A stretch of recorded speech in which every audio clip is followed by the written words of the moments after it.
Você já deve ter ouvido várias músicas com essa frase, né? Ele morreu em meu lugar, era para ter sido eu, ele pagou o preço e tal, não é verdade? Você já deve ter ouvido pregações, várias canções, além dessa que a gente vai dar uma olhada, mas a pergunta que eu te faço é, você sabe o que significa essa expressão? Porque olha só, é meio, se você parar para olhar, é meio esquisito, né? Porque veja, ele morreu no meu lugar, mas peraí, como é que ele morreu no meu lugar se a morte de Jesus foi há mais de 2000 anos atrás? Eu não estava lá, eu tô aqui. Como é que ele morreu no meu lugar, sendo que eu era para estar lá, mas eu não estava lá, eu tô aqui? É meio louco, né? Ele pagou a dívida que era minha. Tá, mas como é que ele pagou uma dívida que eu tinha antes de nascer? Um negócio meio esquisito, né? Então, você cantar esse tipo de música, esse tipo de letra na sua igreja, sem você ter o entendimento do que você está cantando, é um perigo muito grande, tá? Então, vamos dar uma olhada nessa letra. Então, vamos lá. A canção que eu estou analisando, ela, nessa versão, é interpretada por Bruna Carla e Juliane Souza, mas pelo que eu pesquisei, ela foi composta pelo Anderson Freire, tá? Então, vamos lá. A música começa assim. O condenaram e açoitaram o meu Jesus. Então, claramente fazendo a referência ali ao período de crucificação. Foi humilhado, mesmo sem ter pecado algum, certo? Crucificado e pendurado numa cruz por meus pecados. Aquilo que a gente acabou de falar no início, né?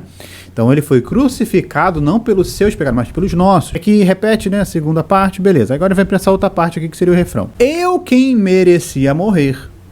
Eu quem merecia estar lá. Eu quem merecia sofrer, mas o Senhor quem foi em meu lugar. E aí depois repete, e aí no finalzinho ela só repete aqui, em meu lugar foi em meu lugar. Ou seja, a canção está deixando bem claro isso, Jesus morreu em meu lugar. Quando Deus criou o homem, Adão e Eva, ele criou os homens para viverem eternamente. Não havia isso naquela ocasião. Então o homem deveria viver eternamente ao lado do seu Criador. Mas por que isso mudou? Quando entrou o quê? O pecado. O pecado entrou no mundo, e com o pecado entrou no mundo, o que era para ser vida eterna ali no jardim, passou a existir 3 tipos disso. Tá? Primeira é a natural. Ou seja, Adão passou a ter um prazo de validade, digamos assim, não só Adão e Eva, mas toda a sua descendência até nós, né? Segunda, a espiritual, ou seja, até aquele momento Adão e Eva andavam literalmente com Deus, como diz lá em Gênesis. Então eles tinham plena comunhão ali com Deus todos os dias. Quando o pecado entra, há uma separação do homem para com Deus. Então o homem é expulso do jardim. Você conhece a história? Estou resumindo aqui. Ele é expulso do jardim e pronto. Então, a partir dali, o homem não tinha mais essa ligação direta com Deus, como havia lá no jardim. E o terceiro tipo é a eterna. Se foi ali, mas como é que vai ser depois disso? Para onde a sua alma vai viver a sua eternidade? Deus queria trazer a humanidade para si novamente, mas ao mesmo tempo ele não poderia simplesmente limpar o pecado do homem. Você pecou, né, mas tá bom, vamos fingir que nada aconteceu, vamos continuar aqui como, né, tranquilo. Não, porque isso seria injustiça, e Deus é justiça, e por ele ser justiça, o homem que pecou, esse deve pagar o preço deste pecado. Então, para que o homem pudesse ter o perdão de Deus, o que foi criado que a teologia chama de sacrifício substitutivo, ou seja, resumidamente, era o quê? Olha, meu filho, você quer ser perdoado, mas você pecou, então você tem que, né? Mas vamos fazer o seguinte, eu vou quebrar teu galho, eu tô aqui só parafraseando, tá?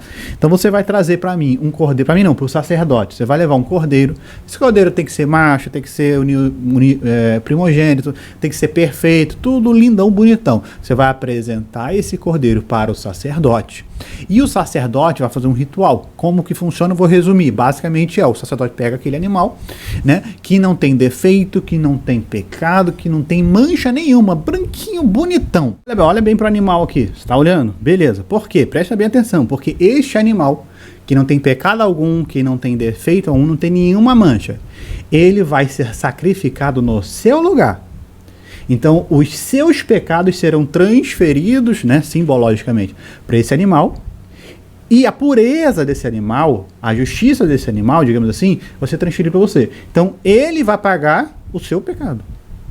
Então, quem era para estar aqui era você. E o animal perde a vida no lugar do pecador. Inclusive, uma vez ao ano, um sumo sacerdote, ele pegava um animal para fazer um sacrifício para que Deus perdoasse o pecado de todo o povo, né? Então havia um templo, ele chegava, entrava, oferecia aquele sacrifício no Santo dos Santos.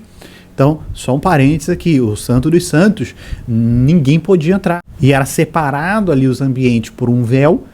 E quando a gente fala em véu, a gente pensa logo num pano, né, fininho, um tecido. Não, um véu bem espesso, bem firme, justamente para dificultar a passagem ali, né? Bateu um vento e a pessoa espiou. Não, era um véu ali quase de um palmo ali, muito forte e pesado. Não era qualquer um que podia. Se você entrasse no Santo dos Santos, poderia morrer sem autorização. Então só o sumo sacerdote poderia entrar uma vez ao ano naquele local, oferecer sacrifício para que Deus perdoasse o pecado de todo o povo. Só que o tempo foi passando e o povo foi ficando o quê? Sem vergonha. Eric, o que é isso? Como assim? Simples. Porque o povo falava assim, vou continuar pecando porque é tranquilo, Deus é tão bonzinho, né? Deus é tão misericordioso. Não tem problema não, a gente peca, depois é só a gente levar um cordeiro ali e Deus perdoa nossos pecados. Aí no dia seguinte a gente peca de novo. Isso acontecia. Não só isso acontecia, mas também as pessoas começaram a levar qualquer coisa. Então, tipo, eu não tinha um cordeiro bonito e tal, e como diz, pode ser esse manco aqui, coxo, feio, sujo, aleijado, todo fedorento? Pode ser? Deus não liga, né? Afinal de contas, Deus vê o coração. Provavelmente você já ouviu essa frase por aí, né? Não, eu posso cantar e tocar aqui no altar de qualquer jeito, eu posso fazer qualquer coisa de qualquer jeito, mas Deus vê o coração. Deixa esse assunto pra lá, né? Então, o que aconteceu? Deus passou a rejeitar aquelas ofertas. Porque ele falou, não, eu não quero isso.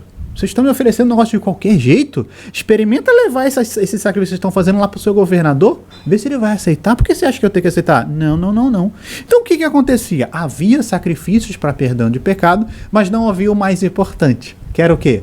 Arrependimento. Então as pessoas queriam seus pecados perdoados, mas eles não se arrependiam. Então virou um negócio meio que de qualquer jeito. E Deus simplesmente não queria mais receber. Passou o seu tempo, depois de um período de 400 anos de silêncio profético de Deus na terra, Deus resolve fazer o seguinte, eu vou mudar tudo isso. Eu vou mandar um cordeiro diferente agora. Eu vou mandar um cordeiro que ele vai ser sacrificado para perdoar o pecado de toda a humanidade, mas de uma única vez. Então não vai mais precisar ficar, não precisa. Então o que Deus faz? Envia seu único filho, sim, Jesus Cristo. Quando Jesus inicia seu ministério, quando ele vai se batizar no Rio Jordão, o João Batista olha para Jesus, chama seus discípulos, ei pessoal, cheguei, tá vendo aquele dali? Pois não, seu João, o que tem aquele moço ali? Aquele é o Cordeiro de Deus que tira o pecado do mundo. Ou seja, Jesus seria o único cordeiro que seria sacrificado para perdoar, levar a culpa e os pecados de toda a humanidade. João 3,16, porque Deus amou o mundo, eu e você, de tal maneira que deu seu único filho para que todo aquele que nele crê não pereça, mas tenha vida eterna. Então a proposta de Deus era resgatar a vida eterna. Que o homem pudesse se reconciliar com Deus, para que o homem pudesse ter seus pecados perdoados e para que o homem pudesse ter vida eterna com Deus. Aquela crucificação não foi apenas uma pena de morte do Império Romano, não. Espiritualmente falando, era sim um cordeiro sem culpa, sem mancha, primogênito, que estava sendo sacrificado. Então era como se o próprio Deus pegasse todo o pecado da humanidade e jogasse em cima do seu próprio filho, para que ele, no lugar de todo pecador. Então quando Jesus, ele, perde a sua vida na cruz, ali já estava consumado. Todos os pecados de toda a humanidade, dos que passaram e dos que ainda estavam por vir, já estava sendo consumado em cima de Jesus. Aí você deve estar se perguntando, tá, Eric, legal, entendi, bacana, mas você falou lá que no Antigo Testamento Deus poderia rejeitar uma oferta. Qual é a garantia que a gente tem que Deus aceitou o sacrifício de Jesus? Vai que Jesus tivesse algum pecado, alguma coisa ali? Como é que eu tenho certeza que Deus aceitou? É aí que agora vem a melhor parte. Lembra do que eu falei do templo? Na época de Jesus também não tinha arca, mas tinha o templo, o véu, o Santo do Santo, tinha tudo. Só que quando Jesus perde a vida ali na cruz, sabe o que acontece? A Bíblia vai dizer que houve um terremoto, um monte de morto ressuscitando, mas olha só que fato curioso. Quando Jesus perde a vida na cruz, o véu do santuário, ele se rasga. Aquele véu que tinha mais ou menos um palmo de espessura, muito forte. Se pegasse um boi de um lado, um boi do outro, puxando para tentar rasgar aquele véu, não ia conseguir, de tão forte que ele era. Mas depois que Jesus morre na cruz, o véu, ele se rasga. Não foi ninguém que puxou, não veio ninguém com a tesoura, simplesmente se rasgou. Mas não só se rasgou de qualquer jeito, de alto a baixo. Eric, tá, e o que isso significa? Pelo menos duas coisas. A primeira delas é que era um sinal dado por Deus, porque de alto a baixo, o próprio Deus estava querendo dizer a todos nós o seguinte: aquilo que separava o homem do seu Criador agora não existe mais. Sabe? Esse véu que foi colocado separando o homem de Deus por causa do pecado lá atrás, agora, por causa daquele cordeiro que morreu na cruz, agora não existe mais. Agora, todo homem pode novamente se achegar ao seu Criador por intermédio daquele cordeiro que se entregou. Então, por meio dele, você e eu, nós podemos novamente nos aproximarmos e nos conectarmos com o nosso Criador. Então essa é a primeira provinha de que Deus aceitou, mas a mais importante viria 3 dias depois, quando Deus o ressuscita o seu filho. Quando Jesus, 3 dias depois, aparece vivo. É como se ele estivesse falando: bom, gente, tudo bem com vocês, tal? Tô aqui para dizer que já está pago. Eu fui lá na MOR, negociei com ele e paguei a dívida, e tá aqui o comprovante. Mostrando aqui, né, a marca. Tá aqui o comprovante, o boleto pago, tá aqui a chancela. Agora vocês não devem nada para ninguém, vocês não devem nada, porque eu paguei o preço. E não tem nenhuma condenação em nenhum de vocês, porque eu venci. Agora, por causa da minha ressurreição, vocês podem ter vida eterna, vida e abundância, o perdão dos seus pecados. Então, meu querido, toda vez que você for cantar essa música ou qualquer outra música que fale algo nesse sentido, que ele morreu no meu lugar, entenda, isso é literal. Isso não é porque era para você estar, não. Jesus morreu e pagou o preço do pecado que sim, a gente iria ainda cometer. Hoje a gente não precisa, para ter o perdão de pecado, acender uma vela, fazer uma reza, uma oração, se confessar com um padre, com um pastor, ou fazer tal coisa. Não há necessidade. Por que, Eric? Porque o preço já foi pago. Eric, então eu tenho muitos pecados, eu tenho uma vida errada, o que eu faço para que Deus me perdoe? Aceite a Jesus. Jesus é o único que tem o perdão do seu e do meu pecado. Creia em Jesus. Acredite em Jesus, sirva a Jesus. Jesus é o único caminho que nos leva a Deus. Então, meu irmão, não fique culpado, porque eu fiz, Eric, você não sabe o que eu fiz. Não tem nada, nenhum tipo de pecado. O sacrifício de Jesus na cruz não possa perdoar, não possa cobrir. Eric, mas você não sabe o tamanho do meu pecado. Você não sabe quais atrocidades eu já fiz. Não, Deus nunca vai me perdoar. Errado. Porque não existe nenhum pecado que o sangue de Jesus não possa perdoar. Não há nenhum tipo de vida que Jesus não possa salvar. Não há nenhum tipo de trauma que Jesus não possa curar.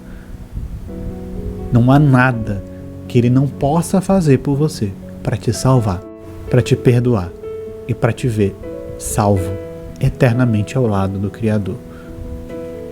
Se você tem dúvida disso, eu sugiro que você assista esse vídeo aqui. Você vai conhecer uma história impressionante, que você vai entender que o poder de Jesus para te salvar e te perdoar é muito maior do que você imagina.